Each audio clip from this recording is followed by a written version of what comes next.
Welcome to the Startup Grind. So a little bit about our featured guest tonight. His name is Josh Krammes, and he is here from Silicon Valley, but he has roots here in Detroit, which the majority of you know because you're friends with Josh. So thanks for coming out, because I have a feeling many of you, this is your first Startup Grind. Josh is really great at building a community, which is what we need here in Detroit to create a really strong entrepreneurial community so that we can grow strong and compete on an international level once again. We used to be the place that people looked to find out where innovation was and what was going on in the world, and I aim to be part of that resurrection. So if we could all stand up and give Josh a round of applause. So why don't you give us a little bit about you? Tell us your background and the story of Josh before we get started. I'll start in Detroit, actually. I grew up on the East Coast. I moved to Detroit from Denver in '98. Okay. I came here on the Clinton and Gore campaign and quickly found a job in Wayne County with Ed McNamara. Okay. After Gore lost the election in 2000, I had decided that I wanted to stay here. I had a really good experience in Detroit, and I kind of liked it. It was a big city, but it was quiet downtown at the time, and I kind of liked it here. And it was really quiet downtown. yeah. So for McNamara, I worked on, I did a lot of public-private partnership work. I raised a lot of money for initiatives that were happening at the time. The ones that I think most people here will know are the stadium constructions, both the stadiums and then the new airport. Okay. It was the new airport then. It still feels new because I don't fly Delta anymore. So. Okay. Quickly after 3.5 years with McNamara, I decided, all of my peers at the time, and I'm dating myself, but everybody that I had met and known were all very entrepreneurial. And it kind of got me thinking about doing my own thing. So I started Continuum, which was a fundraising vehicle for nonprofits in the city. I wrote a lot of grants. I did a lot of corporate partnerships. I did that for about 7 years with my best friend, Rob. We had a great time. We worked with about 30 or 40 different nonprofits here in the city. I did some private partnership work on my own with some real estate folks here in town. I had a stint at the DIA as a fundraiser over there, which is where I met some really, really good people, some friends of mine that I'll probably know the rest of my life, which is awesome. Towards the end of 2008, I started getting an itch to do something different, and not being married at the time and not having kids, I kind of decided, I'm going to start looking elsewhere. I'm going to start, using my global network. So I had been talking to a group in Seattle and a group in London at the time, and another group in San Francisco came to me and said, come run our nonprofit. So I chose that, and I moved out to San Francisco in 2009. It was a pretty cool nonprofit, but it was not well funded. And so 90 days after moving to San Francisco, I quit, not knowing anybody. So my story in San Francisco was pretty cool. I have a really good friend from junior high school, and college that sold his first company back in 2004 for a couple $100 million.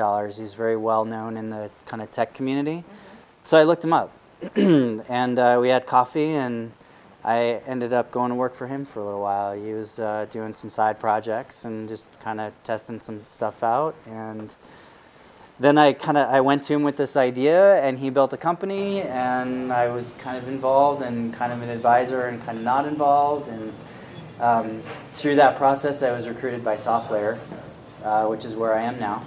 SoftLayer, at the time, was the world's largest private cloud infrastructure company. We competed at the time more with Rackspace.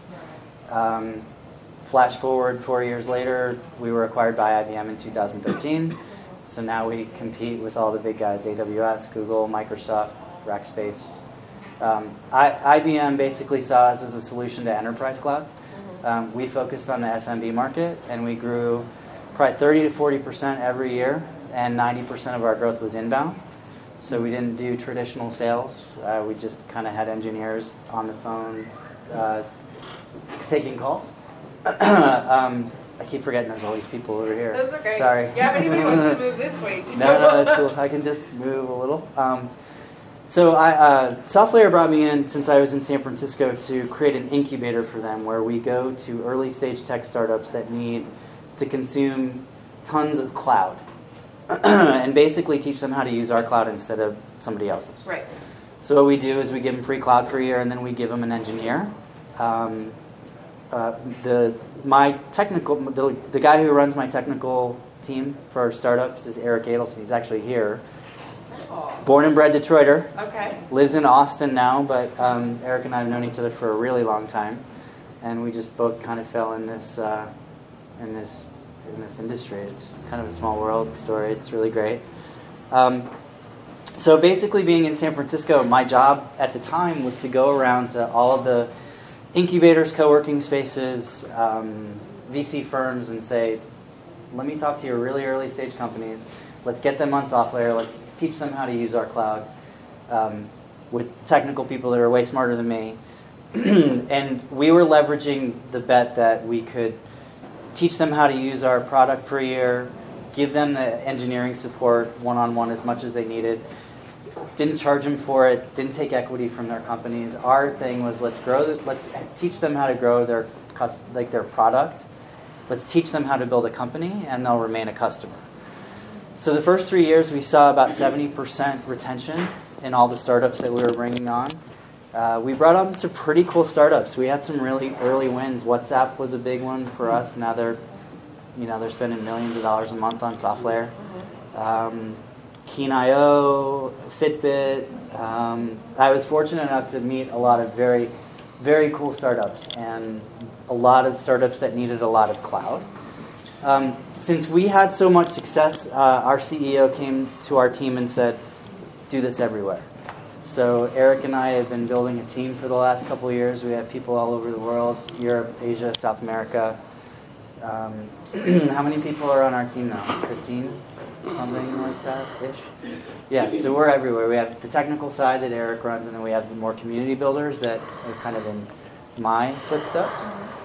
We've kind of split the world in half now, and so now my primary function is as a chief startup evangelist for IBM. So I go all over the world and I meet early stage startups. I meet with investors, VCs, anybody that is on the front end of technology to find out what the trends are, like what's happening, what's being built now, and bring it into the IBM ecosystem in one way or the other. Okay. So that's my 4-minute story. So why don't you explain to everybody here, because we just got Techstars here in Detroit. I mean, we're under a year old with that. And Techstars and SoftLayer work together in a lot of cities. And so I've been trying to communicate to people what exactly that means for Detroit. One, getting Techstars, and two, romancing you to see if we can get SoftLayer also here in Detroit. Sure. So if you don't know what Techstars is, it's a pure accelerator model where they've raised several different funds, and what they do is they invest into early stage companies that are building something cool from a technology perspective. An accelerator has specific terms. Generally in the tech startup community, it's anywhere between 4 and 7% of your business for an early stage investment, plus they bring you in for 90 days and they surround you with mentors, with investors, with future past entrepreneurs that have gone through exits and sold their companies and been very successful. And they basically create a network ecosystem for you to help you build whatever it is that you're building. So that usually lasts for 90 days. It was really funny. So Dylan Boyd used to be at Techstars. He's a really close friend of mine, and he came to me about a year and a half ago and said, what do you think about doing a Techstars in Detroit? And I said, if you involve all the right people, I think that'll go over extremely well.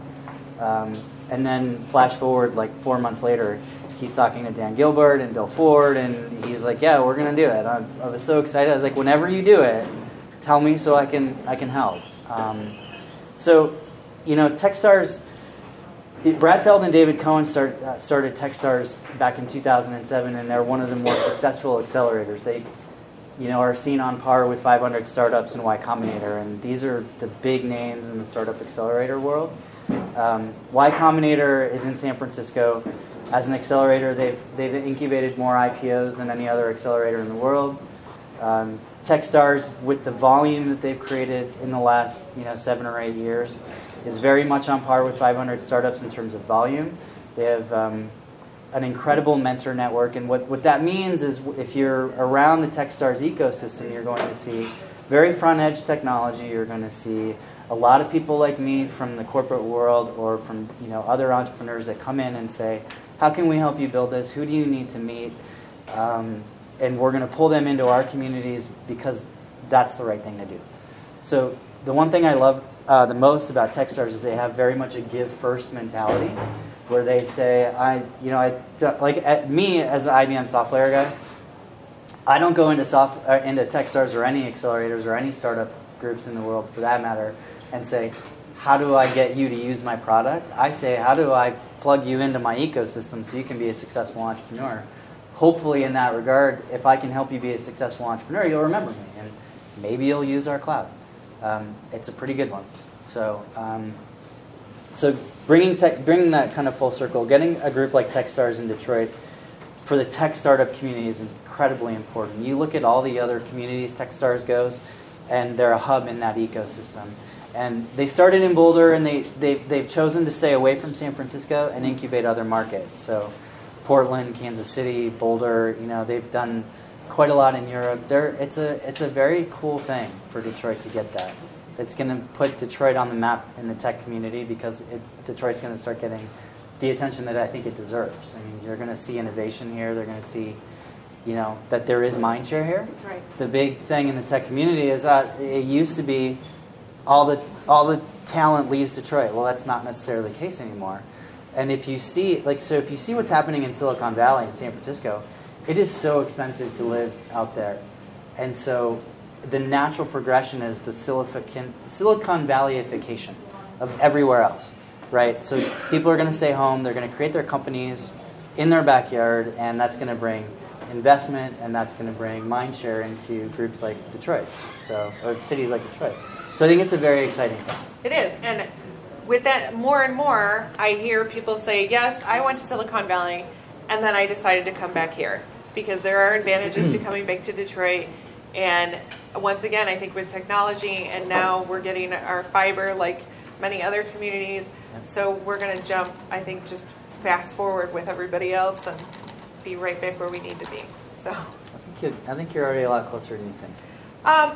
I would agree, except that brings me to my next point, which is I think that we are maybe 5 years into our startup community in terms of mindset and framework, and that's one of the things that you excel at. So what pointers can you give the Detroit startup community on how to work better together and not maybe, I don't know, I almost think it's like the Tower of Babylon, like so many people are trying to climb to the top that we're all going to end up on the bottom if we don't start working in hand. True. I just had this conversation before. I think it comes down to collaboration. I think that true innovation sees no boundary, in my opinion, and so I think you need to be all-inclusive. So I think I might be a good example of that. I wasn't in the tech community 5 years ago or 6 years ago, right, until I moved out there, and I found a nice little home for myself. Detroit has the people here that have done it before.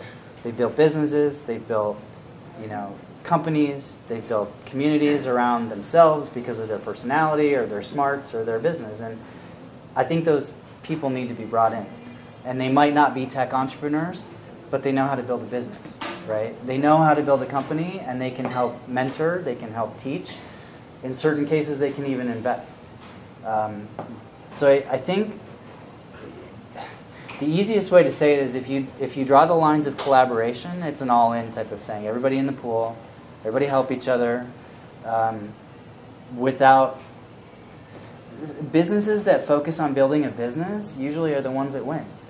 Businesses that focus on making a shitload of money are not the ones that win, right? And so if you help each other and you focus on how do you help your neighbor build their business, that's going to come back to you.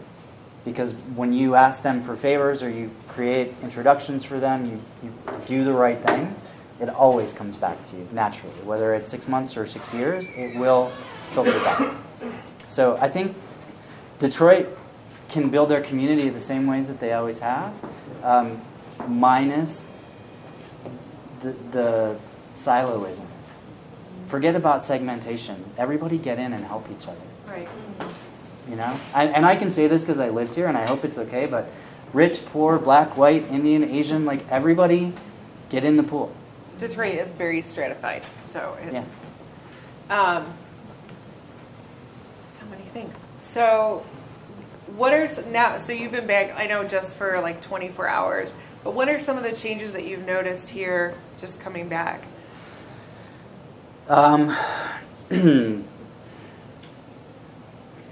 The buildings down here. There's a lot of people living down here and walking down here.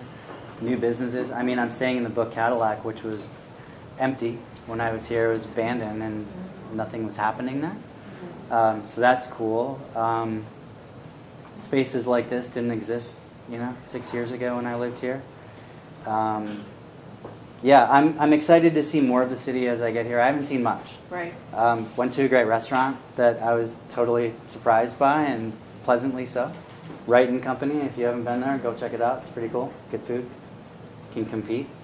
So it's just nice to hear, because when you're here, things start to slowly pop up, and you kind of forget how much change has actually occurred in such a short period of time. Yeah. So one of the places that there was this coffee shop that we parked in front of, and I remember very specifically when I lived here, it was one of the worst parts of town. What street was it on, Patrick? It's on Griswold. Yeah, so over there was just like burned out buildings, and you didn't want to. But now there's like Dan Gilbert has private security, I guess, over Yep. there. And what was that coffee shop called? It was so cool. Urban Mead. Yeah, I mean, it was just like there's a DJ booth upstairs, and just that little nook neighborhood. I wouldn't have walked over there by myself when I lived here. Now, like, it's clean and there's people running around. It was pretty cool to see. And I'm sure there's all sorts of different places in town like that. yeah, things are just popping up, and people are excited to do things in the city now, and I think younger people, and we have a lot of people moving into Detroit that will help create that community, ironically enough, because they haven't been brought up in the stereotypes and the delineations that people who grew up here are used to playing by. Yep. So that's also going to make a big difference. So what are some exciting lessons that we can take away from other startup communities that you see happening around the world? In regards to? Just best practices maybe, and sharing of ideas, or I guess just how to work together again. Yeah. So it's really interesting. I get to meet startups from all around the world, and it's always interesting when I come back to cities like Detroit or Boston or New York, especially with accelerators and early stage companies where people are raising money. I think that's the first thing. I think that you need to attract investors that are highly interested in risk and not averse to it. Okay. I think that the notion of send me your sales projections and send me your Excel sheet and your pro forma and all that, I think those days are gone. Any investment I've ever made, I won't even look at that stuff. Because the minute you put it on paper, you're tied to it, and your investors, they get stuck on those numbers, and you're committed to it. So the minute you don't hit them, it's done. So in terms of best practices, a group like Techstars, that's the big thing. They're going to bring investors out here that are not afraid of risk, that are willing to bet on technology. I think that's another thing too, is if you have a really cool idea, sometimes you might not be able to make a business out of that, but you might have built some really cool technology that's worth something. And maybe it's not worth something to build a business, but maybe there's an exit for you in terms of an enterprise client or a larger company that needs that technology that you've built for something else. So maybe you're not going to build a $1 billion business, but maybe you've built a very nice little niche piece of technology that somebody can use. So I think see the forest through the trees. I think other communities, you're seeing lots of companies start. They say 9 out of 10 fail, and that's sort of true, but 1 out of 10, they want to build the next Facebook or Instagram or something like that, but they have some cool technology that they sell off, and then they go do something else. And they're self-funded.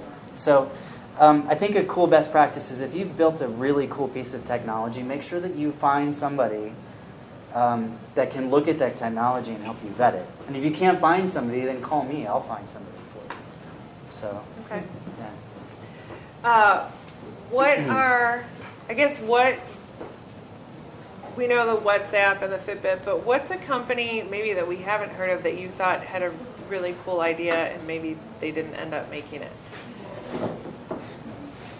Wow. That totally closed, their doors are shut now? Well, just maybe, or maybe they weren't as successful as you thought, but everybody always has their, their pet, their underdog that they're rooting for. So I'm rooting for a company right now that I think is brilliant. They are still at it, though. Okay. They've raised a couple $1 million in some seed funding, and I think their CEO is going to probably raise a Series A. It's called Good.co. Okay. And it's a hiring app. It's super cool. It's fun. It's basically an eHarmony for job hunting that does scientific and algorithmic matching. Okay. Right. So what it essentially does is if I'm hiring on my team, I can use this app for my applicants and figure out from a personality perspective who's going to work well on my team with me, who's going to work well with other people, and then who's going to get a good fit score with our culture. Okay. So I get 3 pieces of data through very scientific means. I think that has so many applications for stuff other than hiring. I personally think that Samar has a multi-billion-dollar business on his hands. He just has to figure out how to use it. So they're a Techstars company that's been at it for about 3 years. I met him before he even filed his paperwork. Totally fell in love with the company. I think it's a fantastic idea. He's a perfect example of an entrepreneur that goes through some really hard times. His dev team he had to let go, and he had to privatize it and hire a firm to do his development. That's not perfect right now, so he's kind of running on fumes, trying to figure out, okay, how do I salvage the technology I built? How do I move this forward? I'd still bet on him. He hasn't closed his doors yet, but he certainly hasn't had the success he could have in 3 years. You see some companies like Keen.io coming out of Techstars that are just on a rocket ship right now, that are $400,000 or $500,000 MRR every month. They're closing a huge round. They closed a huge round from Sequoia a little while ago. Samar hasn't got there with Good.co yet, but I think that's a perfect example of an entrepreneur that has struggled in so many different ways, but I think will still win. I really believe that he will. I think it's too cool of a product. No, it sounds great. Yeah. And it's fun, and it's beautiful, and it's pretty, and it's got good UI, UX. But just a universal application. Mm-hmm. So, heck, even the Girl Scouts could use it to figure out who's going to be a good brownie. I think anybody can use it to see who's going to be a good something or other. Right. So, have you paid attention to our tech scene? Is there anything here that you think is exciting or interesting? I knew that was going to come up. And I unfortunately, this is my first trip back in 6 years, but I'm going to be back a lot this summer with Techstars. Nice. So I'm excited to learn more. I've got a full schedule of meetings with entrepreneurs tomorrow morning, so I'm excited to see kind of what's here. He's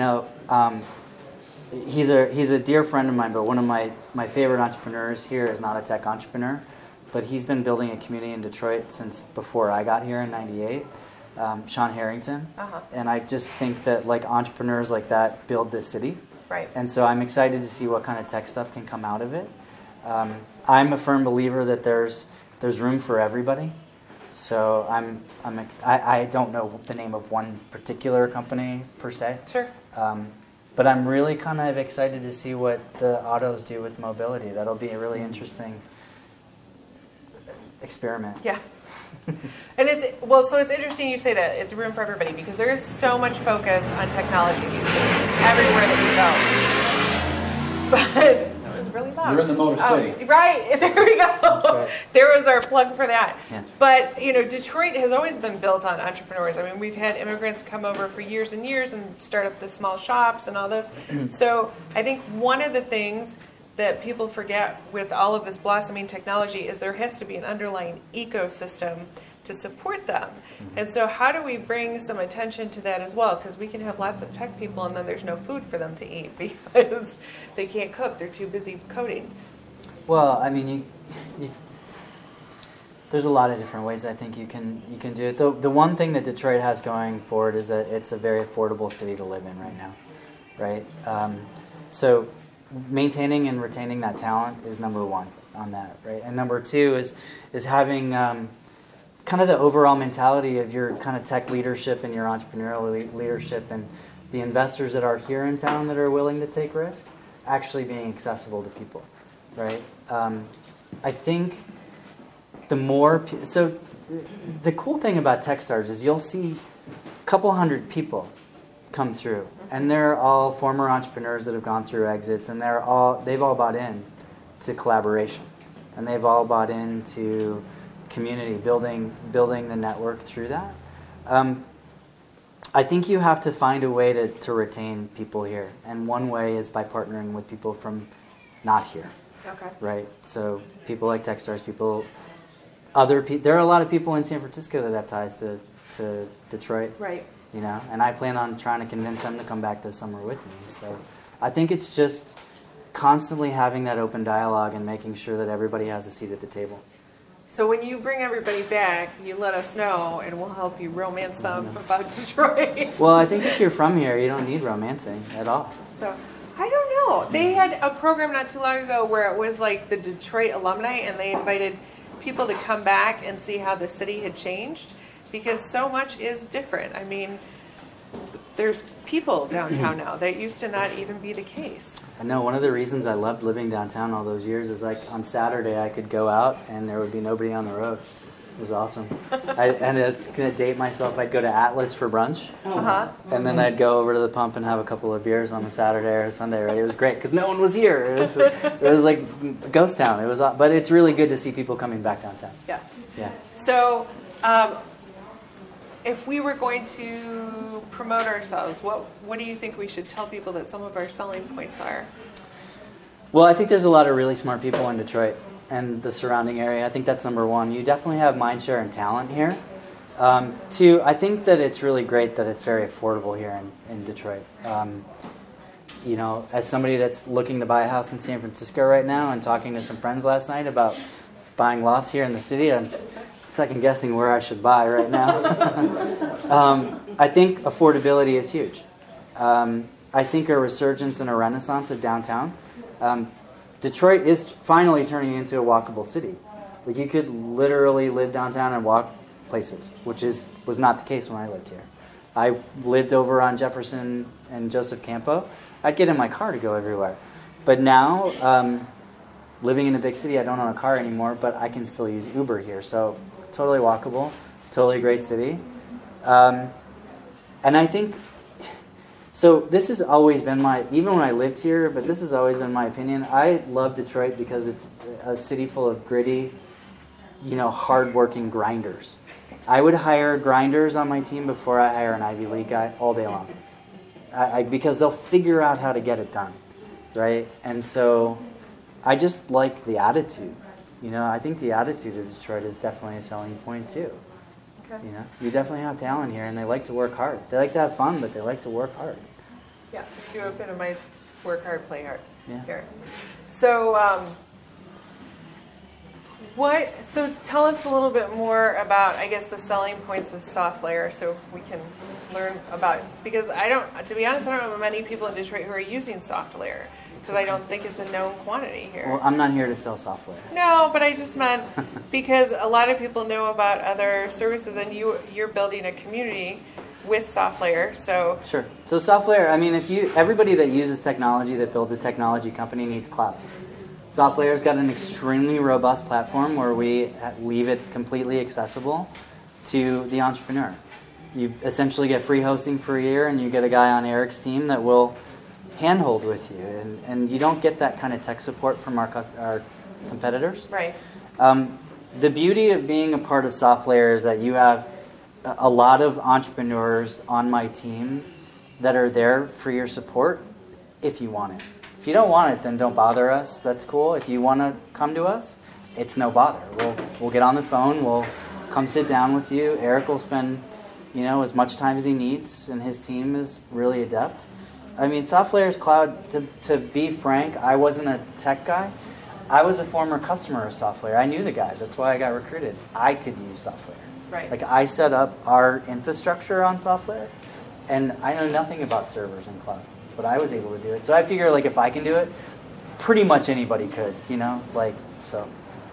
So the reason I asked you wasn't so much to sell SoftLayer, but I think it's really important when you're trying to build a community to not only talk the talk but walk the walk. And I really like that what you're doing through SoftLayer is doing that. You're showing people how to work together and how to be collaborative, and you're holding your hand out and saying, if you need anything, tell me and I will be here. And if you don't, fine, but my door is open. Sure. And I think that that's an important thing to communicate both through actions and words, and I really appreciate that, and I want more of that for Detroit. Yeah, so I'd say about 50% of my job is looking over pitch decks for clients, introducing them to investors, introducing them to talent, all the things that your cloud provider, if you're not on SoftLayer, probably won't do for you. That's our set aside. That's our, you know, how we. Your value add. Yeah, I mean, our community is based on literally trying to help the entrepreneur build their business, and there's some authenticity that goes into that. Right. So most of my days are on the phone with entrepreneurs all over the world, trying to figure out how they build their business, and we just go through whatever their issues are, and my whole team does that. I mean, we're doing that every day in every community around the world. So, I think how you build community is just being accessible, right? So we're highly accessible. I liked your other word. I think how you build community is being authentic, because you can sell a bill of goods, but unless you stand behind it, it doesn't really mean a lot. Yeah, and I get questioned a lot about how scalable I am. Mm-hmm. The cool part about my team is that everybody on my team is awesome. Like they're all ex-entrepreneurs, or they're like highly focused on technology. They know their stuff. Right, and I've got folks that have been in startups, that have started startups. So it's not necessarily that I'm not scalable. I'm not scalable. I can't do this with our 3,000 customers. Right. But my team can, and they're just as talented and they're just as smart as what I think I am. I'm 42 years old. I can say I'm awesome now because I'm old and I don't give a shit what people think. So, yeah. So I think the cool part about it is, they will make time. I mean, time's the most important thing you can give to anybody. Right. And my team actually does that. So. I'm sold. No, I mean, and it's not on SoftLayer. Like, I want to be part of the group. I mean, that sounds great to know that I can pick up a phone and call you or Eric and say, hey, I just have an opinion question. Is this really blue or is this an aqua color? Because on my computer, it's not looking right. Yeah. So. Yeah. Something simple. Text me, email, tweet, whatever. All right. So I have monopolized a lot of Josh's time, and I want to open the floor up to questions. And I have somebody right here. We're in a juxtaposition here because we are still an automotive town, and we have all of these IT startups, many of which really don't want, or at least profess not to want to have anything to do with the automobile industry. When you talk to people around the country, and you talk to them about Detroit, do they express interest in coming in and getting a piece of the automotive pie? Or would you say that they're still reluctant, or that they disdain working with the auto sector? Well, I can answer that in a couple of ways. If you look at so IBM acquired us in 2013, right? IBM's been married to the big three for longer than anybody in this room's been alive. So I would say that a lot of my contemporaries and colleagues very much are interested in the automotive business for a number of different reasons. The other way to talk about that is when you focus on technology, you look at three of the largest employers in the world that are finally starting to show that they're interested in innovation and make the investment. So the agreement that they have with Techstars, there's financial expectations from corporate partners when they partner with Techstars. So Disney, Sprint, Nike, all these groups that my team has worked with and Techstars has worked with, there's a direct investment by the enterprise. So do technical people outside of Detroit want to come in and work with the autos? Absolutely. They're too big to ignore. And they're finally putting their money where their mouth is, saying, we're going to invest in this and we're going to give it a try. We're going to see how it works. Because I think what the big thing, and this is not just auto related, this is enterprise. I think enterprise is really realizing that you can't run innovation inside enterprise. You have to go outside. So I think a lot of enterprise you're seeing will start that same investment strategy. So I would say very much people around the world are very interested from a technical perspective, seeing what the autos do. Perfect example of that is a company called Proximity that worked out of Techstars in 2012 in Boulder. Look them up. It's pretty cool stuff. Any other questions? Sure. Can you talk about the team dynamics that you see being successful with founders? You know, so I work in a 3-man team. It's my idea. We got a CTO, and then my best friend is an attorney. And the team dynamics seem to be great right now. We don't really want to make one person the boss because we kind of see ourselves as equals of our separate part. Yep. You know, but at the end of the day, when someone writes a check, someone's got to be the boss. So can you just talk about like leadership team dynamics and founder team dynamics? Sure. When you start a company with somebody else, it's very much like a marriage. You have to, it's a partnership. You have to be on equal footing, and you have to have healthy conflict. The moment that conflict becomes healthy, you're going to start digging into the coefficient of time versus building your company. You're going to be focused on business-related stuff. So you have to be absolutely sure that you're going to be able to function with this person in a closed environment for a very long time. I see teams that are very good at it, and I see teams that are very bad at it. And it always comes down to, it comes down to maturity. You know, the teams that I've seen break up are the teams that end up getting focused on one thing rather than the bigger picture. I think the teams that survive are the ones that can yell and swear and scream at each other and then come back into the office the next day and actually work together. And that takes a very confident person, a very kind of high level of maturity to be able to do that. There are more and more tools available for entrepreneurs to start businesses without a lot of tech knowledge.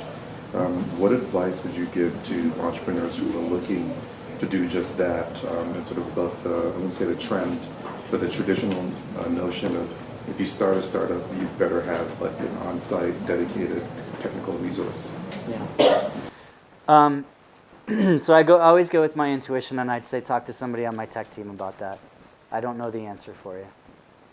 I'd say that there are a tremendous amount of resources out there to build a business, but you definitely need somebody that understands how to put all those tools together to work for whatever you're building, whether it's software or PaaS, whatever it is. I think you need somebody with a deeper understanding of that.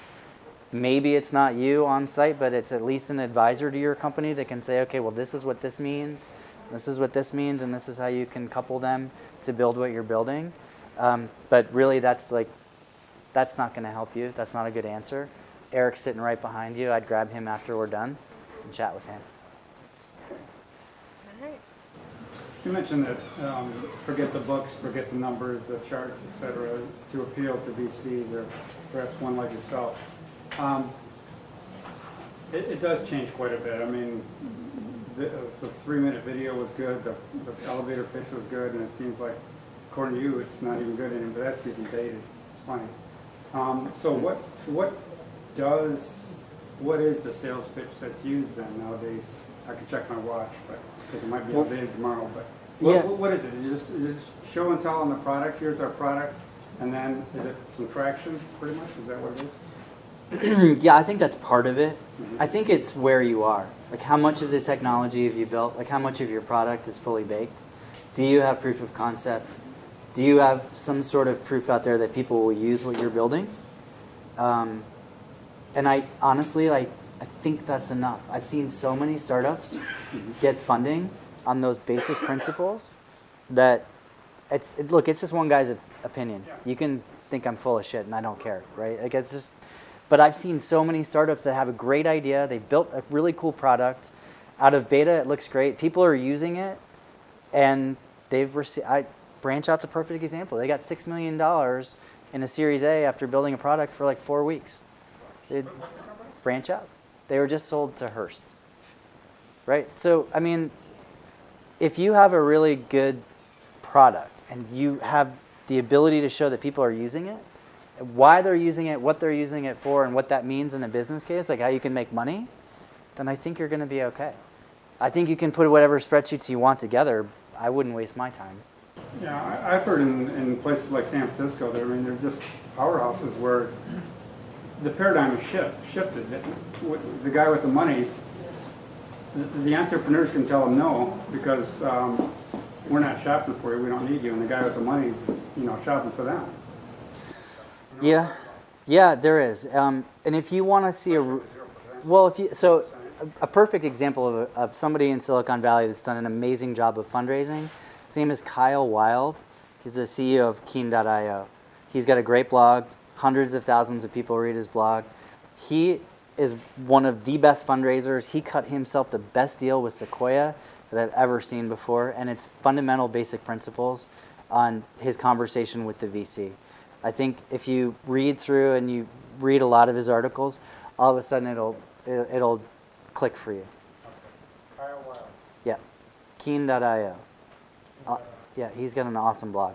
I'd highly recommend anybody. And he's a Midwestern guy. He's from St. Louis. Yeah.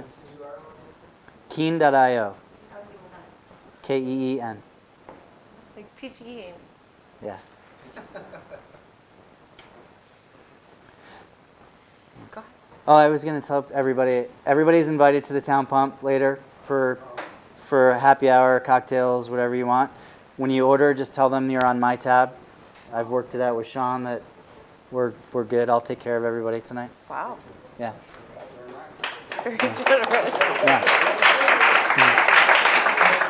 Thank you. Do you have another question over here? Oh, sure. You've talked about not being a tech guy yet, achieving a fair amount of success in the tech sector. To what soft skills or hard skills do you attribute this? So one of the things I learned really early on, in college I studied psychology, and I learned how to be a very good active listener. It's actually been a real interesting switch for me from a personal level, because I do these talks all the time now, and it's not normal for me from a personality perspective. I'm a very active listener, and I have been able to kind of hear entrepreneurs, business associates, partners, whatever. I've been able to kind of weed through a lot of the hard stuff that they're giving at me and offer them some sort of like honest feedback. If I can't help them, I say so. I mean, that's the first thing, the authenticity of saying I can't help here. But I think the soft skill for me is I'm a good active listener. Like that's the one thing I know I'm really good at. Yeah. Does anybody else? Do you have a question? I did want to ask you one. Oh, I'm sorry. Okay. Are you finding that so you talk about risk and investing, so not everybody's going to make $1 million company. So if you make a $500 million company that's very profitable, so you find that there's investment assets available for those companies that aren't going to go public. I'm not sure I understood the question. You think there's still plenty of people investing in companies that aren't going to be $1 million companies? Sure. I don't think they're VCs, but I think they're angels. And I think they're maybe small family investment funds, smaller, investment funds. That's, I think, the big misnomer with startups is let's go to a VC and get funding. If you're too early, they're great idea, keep in touch, Yeah. right? I don't think that really does a lot for anybody. So I think when you look at these companies that maybe aren't going to be the next $500 million or $1 billion company, I think there's absolutely investors out there that are interested in that too. It doesn't take a lot to build a tech company from a financial perspective to have a decent win. So I think the short answer is yes, I think there's money available for that. AngelList is a good place for you to find people like that. And then to piggyback off of that, I'm sure that you cultivated some techniques in your fundraising days when you were working for different nonprofits. What are some helpful hints that you can give when people are going out and trying to tell people about their product and why they should get excited about it? Sure. So I think the first thing is if you're raising money, you have to do is if you're sitting down with an investor, you better know why you're sitting down with that specific investor. Why would they invest in your company that you're building? Have they invested in something similar? Have they invested in a fund-to-fund where it's similar?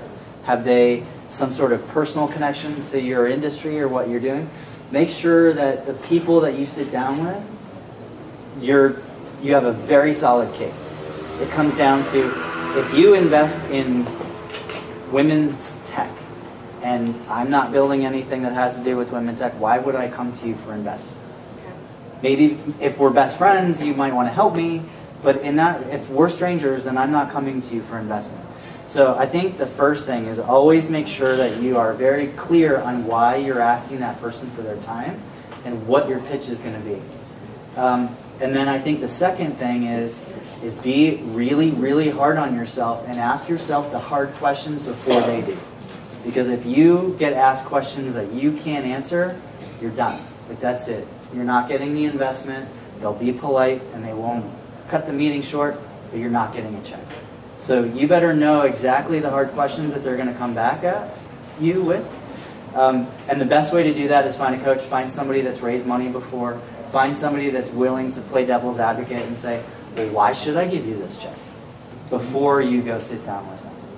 And then I think the last thing is when you have identified the right investors, figure out the best possible introduction to those people that you can. I remember, that's a good story, on my fundraising days when I was at the DIA.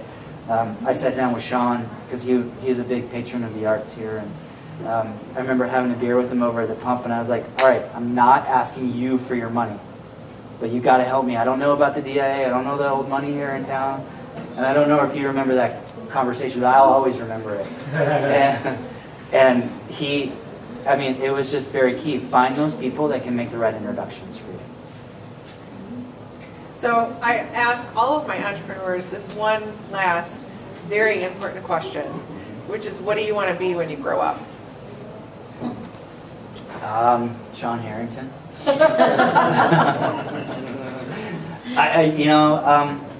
I've done so much in my career. I'm at a point where I really love what I do. I just want to be happy. That's the only thing I really care about. And I think my experience in San Francisco, the success we've had at SoftLayer, I think that's afforded me the ability to do that. I was going to say, you seem really happy, so you might already be there, right? I'm in character right now. Oh, okay. All right. Well, I want to, again, thank you so much for coming all the way out here and spending your time with us and giving us so many helpful hints on how to move forward together. So if we could all stand up again. Hey, welcome. Thanks for having me.